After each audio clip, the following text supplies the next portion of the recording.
C'est dans les histoires comme ça là que tu te retrouves à te faire poursuivre en justice pour 1 million de dollars. Peu importe qui tu es, tu ne peux pas venir t'asseoir ici et parler d'une certaine manière aux gens.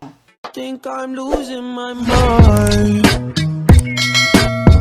Trying to stay inside the line. What's up guys, it's your girl, it's been two and I'm back avec une nouvelle vidéo et aujourd'hui on se retrouve avec une nouvelle vidéo actu. So, comme vous l'avez vu dans le titre, aujourd'hui on va parler de Miss Cardi B. En fait on va parler d'elle et de la raison de pourquoi elle est actuellement un peu dans les nouvelles, pas vraiment parce qu'il n'y a pas vraiment beaucoup de blogs qui parlent de ça parce que la situation, elle n'est pas à son étape finale. Tout le monde attend un peu de voir comment la situation va se terminer. Alors comme vous l'avez vu dans le titre, on va parler du fait que Cardi B est actuellement en train de se faire poursuivre en justice pour 1 million de dollars. Et on va parler aussi d'autres trucs, d'autres événements qui lui sont arrivés durant cette année, littéralement il y a quelques mois. On va parler de petits trucs comme ça par rapport à elle, comment elle se comporte dans ses lives, etc.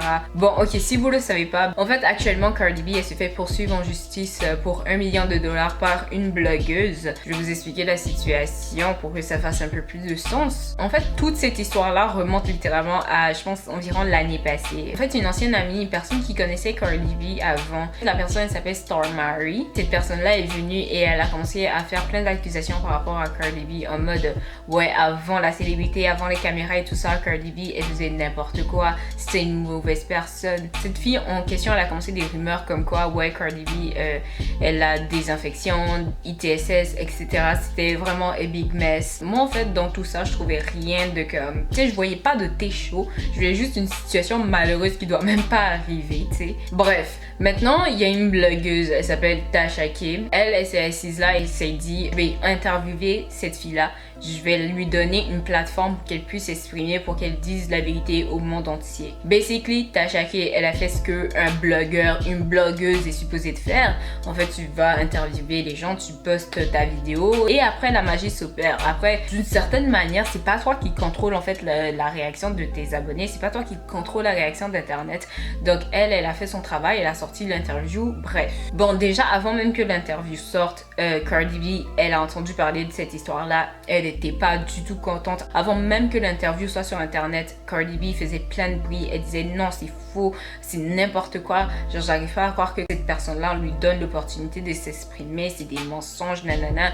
Et Cardi B avait même dit que comme elle connaît pas cette fille-là, mais après quelques temps on a découvert que non, c'est faux, Cardi B sait c'est qui cette fille-là.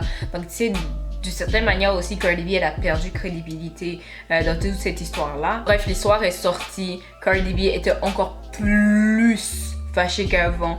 Elle est littéralement allée sur son live, elle a commencé à dire que comme elle va poursuivre en justice Tasha K parce que non, comment ça tu lui donnes une plateforme pour qu'elle puisse venir salir mon nom. Quelques temps plus tard, TMZ sort la nouvelle officiellement, Cardi B elle porte plainte contre cette blogueuse là. Il y a plein de gens qui étaient vraiment en colère avec cette histoire là. Pourquoi? Parce que tu sais, c'est pas Tasha K, la blogueuse là, c'est pas elle qui vient faire ces accusations là, c'est une blogueuse. C'est comme si tu poursuis un journaliste en justice juste parce qu'il est en train d'interviewer quelqu'un. Tu sais, ça fait pas vraiment beaucoup de sens. Elle fait sa job. Tu sais, si tu dois poursuivre quelqu'un en justice, c'est pas la blogueuse, c'est la fille qui est en train de faire des accusations sur toi. Déjà, Cardi B, elle disait, ouais, mais le blog de la blogueuse, c'est un blog de pacotille, c'est n'importe quoi. Elle vient nous raconter que des mensonges. En disant tout ça, en faisant tout ça, là, qu'est-ce qu'elle fait d'habitude, Cardi B? En allant sur ses lives, en allant sur sa plateforme pour parler. La blogueuse, en fait, elle a perdu en crédibilité. Jusqu'à aujourd'hui, les gens se méfient de son blog. Et dites-vous que quand toute cette histoire-là s'est déroulée, en fait, la blogueuse, elle était littéralement enceinte. Les Bardi Gang, ils allaient attaquer la blogueuse. C'était après 3 mois environ que la nouvelle elle est sortie. La blogueuse, elle a fait une annonce où elle disait que elle va counter-sue. Et ça veut juste dire que quelqu'un te poursuit en justice et toi aussi tu poursuis en justice la personne. Donc la blogueuse, elle a annoncé que elle aussi, elle va poursuivre Cardi B en justice, mais pour 1 million de dollars. Parce que quand elle était enceinte, elle a reçu des menaces de mort. Elle a perdu plein de sponsorships parce que Cardi B l'a totalement ridiculisée devant des millions de personnes. Elle a perdu plein d'abonnés après, comme le gros clash, etc., etc. Bref, tu sais, sa réputation était littéralement presque gâchée, quoi. Alors voilà toutes les raisons, tu sais, chef d'accusation, etc., qu'il y a quand Cardi B, elle avait poursuivi en justice pourquoi supprimer la vidéo de Stormzy et comme de faire en sorte que la blogueuse, je pense, ne parle juste plus jamais en fait de Cardi B. Quelques mois plus tard, après qu'elle nous a fait cette annonce-là, on vient d'entendre en fait qu'un juge de Géorgie a accepté le case, a accepté l'affaire. Tu sais, le premier genre procès est déjà arrivé et là maintenant c'est en évolution, quoi. La blogueuse, elle n'a pas encore vraiment parlé de ça sur sa chaîne et tu peux pas vraiment aller sur internet et parler de ce genre de choses là parce que ce que tu dis, ça peut ruiner ton affaire en fait. Tu sais, je voulais ramener toute cette histoire là aussi au comportement de Cardi B sur internet de base. Là, elle a dit qu'elle va prendre une pause d'internet et sincèrement, I am happy à propos de ça. Je sais même pas si elle va vraiment le faire, mais si elle le fait vraiment, moi je suis 100% pour ça. Il y a quelques semaines, il y a un blog qui a parlé d'elle. Le blog a parlé de l'enfant de Cardi B. Ok, non, ils sont pas allés sur le blog pour dire oui, l'enfant de Cardi B est vilaine, nanana, ils ont pas fait ça, ils ont juste utilisé le nom de l'enfant de Cardi B pour attirer plus de clics. L'article est supprimé. L'article disait que comme Culture, ok, a appelé une autre personne maman à la place de Cardi B. Et bref, Cardi B a vu ça, elle a pas kiffé. Elle est allée sur son live, elle a commencé à crier, elle a commencé à parler. Arrivé à un moment dans le live, elle dit carrément au journaliste qui a écrit cet article-là, j'espère que ta mère attrape le sida. Yo, à quel moment tu dis à quelqu'un, j'espère que ta mère attrape le sida? Genre... L'article disait pas ton enfant est moche, ton enfant est comme si, nanana. À quoi ça sert d'aller en live pour dire ce genre de choses là? Tu sais, les gens ils ont commencé à la reprocher ce qu'elle a dit. Elle est allée sur son compte Twitter. Il y a quelqu'un qui lui a dit what, mais comme ça se fait pas ce que tu es en train de dire. Elle a répondu à cette personne là en disant ça se voit que toi t'as une mère qui t'aime pas. Sinon comment ça une mère qui défend son enfant, c'est bizarre, c'est déplacé, nanana. Les gens ils ont commencé à dire il y a quelques années ici, quand Blue Ivy était encore enfant, ils ont dit Beyoncé prend pas soin de Blue Ivy parce qu'il y a une photo qui circulait où les cheveux de Blue Ivy étaient un peu mélangés. Dans les mêmes années, les gens ils étaient assis ici, Blue Ivy est vilaine, Blue Ivy est comme si, regarde les cheveux de Blue Ivy, comment ça c'est l'enfant de Beyoncé, regarde Blue Ivy. Les gens ils ont insulté un enfant. Est-ce que vous avez vu Beyoncé venir s'asseoir une seule fois ici pour nous dire laissez mon enfant tranquille? En fait, elle s'est occupée de cette situation là d'une manière extrêmement classe. Les gens ils ont commencé à dire regarde Beyoncé, tu as vu Beyoncé venir s'asseoir un seul jour ici, parler comme ça en live, alors que les choses qu'ils ont dit sur son enfant là, c'était 1000 fois pire que tout ce que les gens ils sont en train de dire sur ton enfant ici. Bref, Cardi B elle a vu ça encore, elle a pas kiffé. Elle est venue, elle a commencé à tweeter ah moi je m'en fous de comment les célébrités ils s'occupent du drama, je m'en fous de comment les célébrités ils répondent au drama. Moi c'est moi je suis Cardi B. Avant les caméras, avant l'argent, avant la célébrité, je te disais suce ma tantata. Maintenant que je suis célèbre et que j'ai de l'argent, j'ai tout, je vais quand même te dire suce mon nanana parce que bitch, I am me, I am Cardi B. C'est dans les histoires comme ça là que tu te retrouves à te faire poursuivre en justice pour $1 million. Peu importe qui tu es, tu ne peux pas venir t'asseoir ici et parler d'une certaine manière aux gens. Tu sais très bien qu'il y a des fans de Cardi B qui sont allés chercher c'est qui exactement qui a fait fâcher leur reine pour aller harceler la personne. Tu le sais très bien.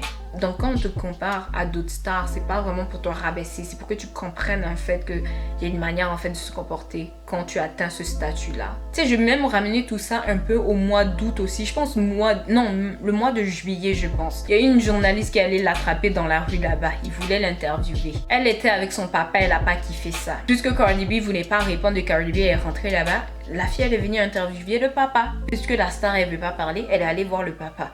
Peut-être que oui, ça c'est un manque de respect, ce n'est pas bien. Mais Cardi B elle est venue, elle a fait tout un scénario en fait dans la rue. Commencé à crier, commencé à mal parler. Comme ça suffisait pas, elle est allée en live et puis elle a commencé à mal parler aussi. Elle a dit non, tu viens pas parler à mon papa comme ça. Nanana. Elle a commencé à juste faire qu'est-ce qu'elle fait d'habitude. Jaja, elle savait pas que la journaliste qui était là, c'était une très très grande journaliste de sa propre communauté, une journaliste latina. Comment ces propres gens là ont commencé à la menacer, c'est là qu'elle est revenue en live. Littéralement, je pense que dans la même journée, elle est revenue en live pour s'excuser. Elle a vu elle-même dedans. Tu ne peux pas venir t'asseoir là et parler de n'importe qui. Elle est venue en live pour descendre cette journaliste-là parce qu'elle pensait vraiment que c'était une nobody. Elle pensait que c'était juste une journaliste de pacotille, là, d'un petit blog qui passe par là. Aujourd'hui, tu as mal parlé, tu as vu sur qui tu es tombé. Il n'y a absolument rien à applaudir. Elle peut se défendre, mais en fait, il y a une manière de se défendre. Ce qu'elle est en train de faire là, oui, elle se défend, mais en même temps, elle salit toute sa réputation. Même si c'est hyper tentant, c'est pas à n'importe qui que tu réponds. C'est même pas... Des fois, là, c'est vraiment mieux de juste fermer ta bouche et laisser les gens parler tout seuls. C'est arrivé à un moment, ils vont arrêter de parler. Et même à ça, il y a un truc que je pense que Cardi B, elle comprend pas. Sans les blogs, sans les journalistes, sans les gens qui font des vidéos comme moi, là, t'es rien.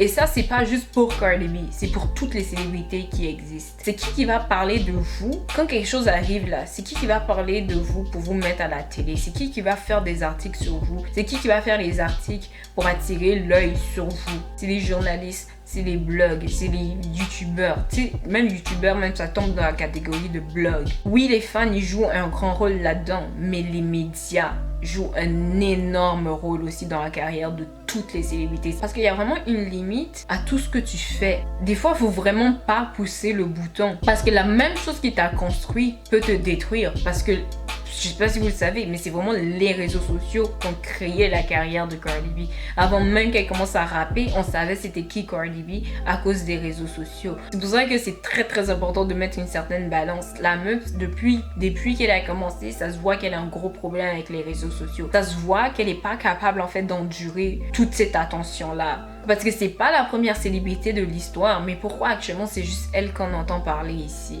C'est pour ça que c'est juste vraiment important que les fans, de base, votre devoir, oui, c'est d'interagir avec votre star. Votre devoir, c'est vraiment de faire en sorte que votre star elle se sente bien dans sa peau, etc. C'est ça votre devoir. Mais en même temps, votre devoir, là, c'est de rappeler à l'ordre aussi votre célébrité. Ses fans sont tellement derrière elle. Les fans la supportent tellement dans tout ça qu'elle, elle voit absolument rien de mauvais dans cette situation-là. Elle allait mettre de l'eau dans son vin si elle voyait que 50% de ses fans, ils n'étaient pas d'accord avec ça. Quand elle est venue insulter la journaliste latina, là, sa communauté s'est pas levée contre elle. Dès que sa communauté s'est levée contre elle, elle est revenue en live pour s'excuser. Vous avez vu Cardi B s'excuser combien de fois ici? Mais là, les gens qui l'aiment l'applaudissent. Elle ne voit rien de bizarre dedans. Bref, moi après je voulais juste discuter de ça. Je veux même pas jouer à l'ancienne. C'est juste vraiment tout ce que je ressens par rapport à toute cette histoire-là. Genre si l'histoire elle se déroule bien ou bien elle se déroule mal, je vais peut-être faire une vidéo pour vous expliquer comment ça va se terminer et tout. Comment ça va se terminer avec la blogueuse. Dites-moi en commentaire c'est quoi votre opinion par rapport à tout ça. Et Barley Gang, vous allez toujours être bienvenus. C'est pas parce qu'on fait des vidéos comme ça que ça veut dire qu'on l'aime pas. Vous êtes libre en fait d'exprimer ce que vous ressentez en commentaire. Si tu ressens juste qu'elle est incomprise et que nous on exagère, tu peux le dire. C'est tous les commentaires sont bienvenus, à part les menaces de mort, etc., etc. Bref, on va se revoir dans ma prochaine vidéo. Alors comme toujours, gros bisous, puis bye.